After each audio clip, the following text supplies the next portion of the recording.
मेरे हिसाब से मुझे जहाँ तक मैंने चूँकि पढ़ाई की एक्टिंग के ऊपर, ट्रेनिंग ली है हमने, तो मुझे भरत मुनि का जो नाट्य शास्त्र था, उससे अच्छी डेफ़िनेशन इन टूल्स के एक्टिंग के टूल्स के बारे में आज तक नहीं लगी। मैंने स्टेनिस्लॉवस्की भी पढ़ा, माइकल चेखव, एंटोन चेखव, ये वो सब सारे जो जिन और बहुत सारे जो राइटर्स हैं, उनके जो जिन्होंने थ्योरी दी है एक्टिंग के ऊपर, एक्टिंग के टूल्स के ऊपर, सबसे बेस्ट मुझे जो लगी वो भरत मुनि के नाट्य शास्त्र से लगी। उन्होंने कहा है कि एक्टिंग के 4 टूल होते हैं, जिसमें आंगिक, वाचिक, सात्विक और आहार्य। आहार्य मीन्स मेकअप, कॉस्ट्यूम, वाचिक डायलॉग्स, सात्विक इंटरनलाइजेशन करना किसी भी कैरेक्टर का, और आंगिक, वाचिक, सात्विक, आहार्य और आंगिक मतलब जेस्चर पोस्चर्स।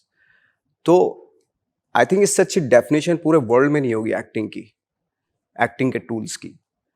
तो चूंकि हमारी ट्रेडिशन रहा है, आई थिंक हमारा कम से कम कोई 3-4 हज़ार साल पुराना ट्रेडिशन रहा है एक्टिंग करने का, और जितनी बारीकी से, जितनी डिटेल्स में भरत मुनि ने एक्टिंग को एक्सप्लेन किया है, आई थिंक वर्ल्ड में अब तक किसी भी राइटर ने नहीं किया होगा, एक्टिंग टीचर ने नहीं किया होगा इतना अच्छा एक्सप्लेनेशन अबाउट एक्टिंग। अगर उनकी आप बुक्स पढ़ें तो इतनी डिटेल्ड एक्टिंग है, एक्टिंग के बारे में इतना डिटेल्ड बताया उन्होंने, और इतनी अच्छी अच्छी डेफिनेशंस हैं।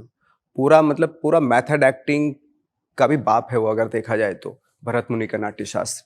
हमने नेशनल स्कूल ऑफ ड्रामा में उस वक्त पे जब हम ट्रेनिंग ले रहे थे, उस वक्त पे पढ़ा था हमने वो, तो हमें बहुत हेल्प मिली थी एक्टिंग के ऊपर।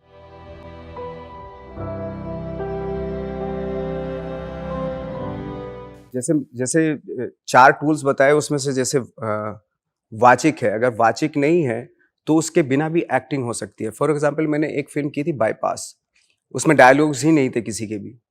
डायलॉग्स तब ज़रूरत पड़ती है जब आप एक्सप्रेस नहीं कर पा रहे अपने अपने अपनी आईज से, अपने अपने जेस्चर पोस्चर से, तब उसकी ज़रूरत पड़ती है डायलॉग्स की। आई थिंक जैसे डिनेरो का भी कहना है कि अगर कोई एक चीज़ आप कन्वे कर रहे हैं अपने आईबॉल शिफ्ट करके, या अपने चेहरे के एक्सप्रेशन से कन्वे कर रहे हैं, तो ज़रूरी नहीं उसके लिए डायलॉग बोला जाए।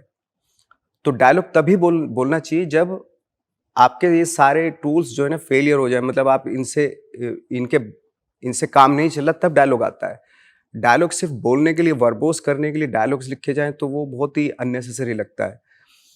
बाईपास में हमारे जो डायरेक्टर ने जो सिनेरियो क्रिएट किया था कि उसमें पूरी पिक्चर में 17 मिनट की फिल्म थी, और बहुत अच्छी फिल्म थी, उसमें कोई डायलॉग नहीं था। और लेकिन एक दूसरे से कन्वे करने के लिए ये भी नहीं कि हम माइम करें कुछ, ये भी नहीं था। अगर सामने एक्टर खड़ा है मेरा और मुझे उसको बोलना है कि चलना है हमें, तो ये भी जेस्चर नहीं कर, ये माइम हो जाता है।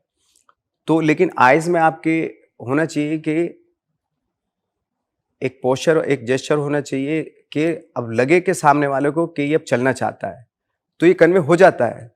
थोड़ा-सा इस पे गौर करने की ज़रूरत है, फोकस करने की ज़रूरत है। तो उसमें पूरी पिक्चर में कहीं से भी कोई भी ऐसा नहीं है, डायलॉग नहीं है, ना कोई ऐसा मिमिक्री वाला एक्शन, माइम करने वाला एक्शन है कि मैं जाना चाहता हूँ अभी।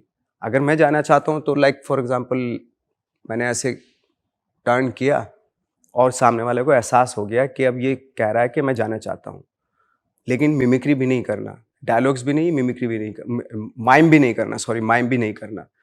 तो डिफ़िकल्ट था वो टास्क, हमारे लिए बहुत डिफ़िकल्ट था कि जहाँ पे एक दूसरे को कन्वे भी करना है और माइम भी नहीं करना है, डायलॉग्स भी नहीं बोलना। तो बिना इसके भी एक्टिंग हो सकती है, बिना डायलॉग्स की भी एक्टिंग हो सकती है, ऐसी बात नहीं।